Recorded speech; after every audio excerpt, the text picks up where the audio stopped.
میں نے اور تو کوئی بات نہیں کرنی، بس ایک بات تھی تو میں نے کہا وہ میں یہاں کر ہی دوں کہ جب پرسوں 2 دن پہلے ڈاکٹر ذاکر نائک صاحب یہاں گورنر ہاؤس میں اپنا لیکچر دے رہے تھے تو میں کچھ دیر کے لیے کراچی ایئرپورٹ پہ جو ایک بلاسٹ ہوا اس میں اٹھ کر گیا تھا، لیکن پھر ان پچھلے 2 دنوں میں سوشل میڈیا پر ہمارے یہاں پاکستان میں ایک چیز وائرل ہو گئی، اور وہ یہ تھی کہ ہمارے جو مہمان ہیں، جو اسٹیٹ گیسٹ ہیں، ڈاکٹر ذاکر نائک صاحب، انہوں نے ایک گلہ کیا ہمارے PIA کے ملیشیا میں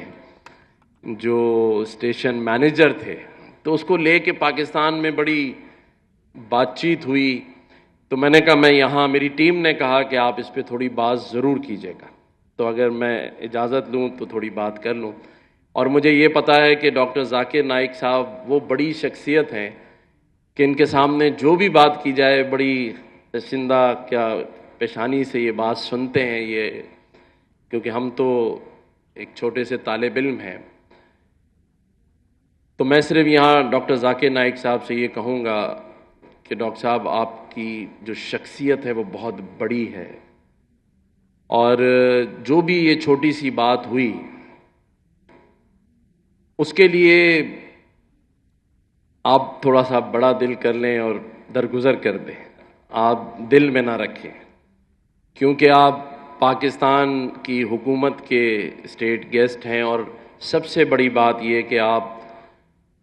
جس اسلام کے پیغام کو پھیلانے کے لیے نکلے ہیں اور لاکھوں لوگوں کو مسلمان کر چکے ہیں، وہاں اسلام کے کام کے لیے آپ نکلے ہوں تو 500-600 کلو سامان جو آپ چھوڑ آئے اسے بھی درگزر کر دیں، اس لیے کہ جس مقصد کے لیے آپ نکلے ہیں وہ بہت بڑا ہے، اور اس کا اجر آپ کو اللہ تعالیٰ دے گا۔ میں پاکستانی ہوں لیکن میں ایک مہاجر ہوں، میرے آباء و اجداد انڈیا، بھارت میں اسلام کے نام پر ایک ملک پاکستان بننے کی خاطر اپنی حویلیاں، اپنی جائیداد، اپنا سب کچھ چھوڑائے، تو آپ بھی وہی کام کر رہے ہیں، اور میں سمجھتا ہوں کہ ہم سب آپ کے چاہنے والے ہیں، آپ کو پیار کرنے والے ہیں۔ آپ نے ایک بات اور کہی کہ جو مودی صاحب ہیں وہ برے ہیں، لیکن انڈیا میں رہنے والے جو ہندو بھی ہیں وہ آپ کو پیار بھی کرتے ہیں اور وہ اچھے ہیں۔ تو لوگ کہہ رہے تھے کہ پاکستان کو، ہمارے ڈاکٹر ذاکر نائک صاحب نے کہا کہ مجھے یہاں پریشانی ہو گئی ہے پاکستان میں۔ تو میں ایک بات صرف آپ کو کرنا چاہتا ہوں کہ مودی صاحب کا یا انڈیا کے جو انتہا پسند ہندو ہیں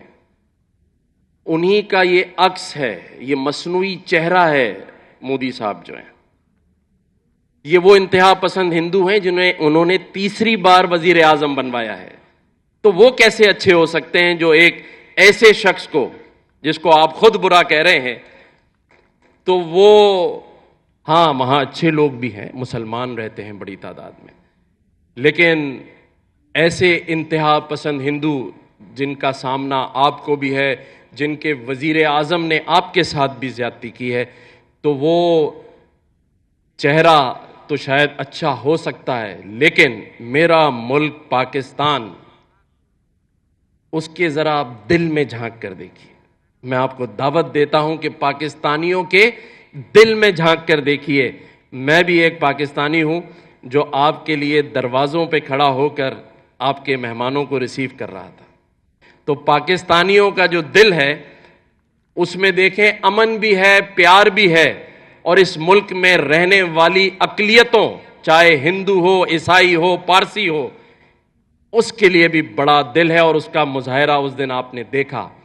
کہ آپ کے لیے یہاں سارے ہی مذاہب سے تعلق رکھنے والی شخصیات کے ساتھ ساتھ تمام ہی مسالک سے تعلق رکھنے، مسلک سے تعلق رکھنے والی شخصیات بھی یہاں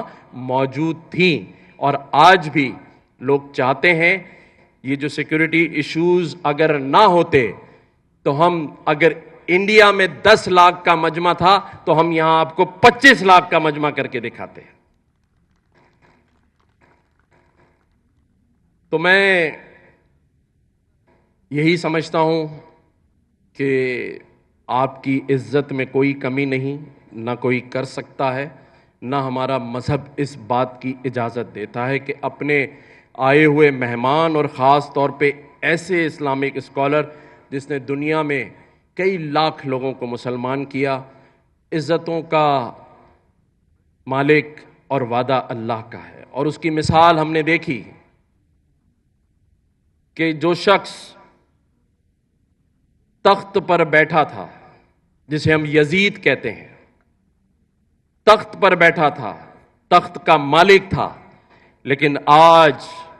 پوری دنیا میں کوئی مسلمان اپنے بیٹے کا نام یزید رکھنے کے لیے تیار نہیں ہے، اور جو تختہ دار پہ تھے امام حسین اور امام حسن، آج ان کی محبت میں لوگ اپنی اولادوں کا نام رکھتے ہیں، اور آج جو مقام اور جو عزت اللہ نے انہیں دی، یہ کہتے ہیں اللہ کا نظام کہ جسے اللہ چاہے عزت دیتا ہے۔ آپ کو اللہ تعالیٰ نے بہت عزت دی ہے، ہم آپ کا شکریہ ادا کرتے ہیں کہ آپ نے پاکستان آئے، انتخاب کیا، ہمارے لیے قابل عزت اور آپ احترام ہیں۔ اگر پھر بھی کوئی آپ کے عزت اور اکرام میں غلطی ہو گئی ہو تو میں اس اسٹیٹ کا، اس صوبے کا آئینی سربراہ ہوں، ہیڈ آف دا اسٹیٹ ہوں، میں آپ سے معذرت چاہتا ہوں۔ شکریہ۔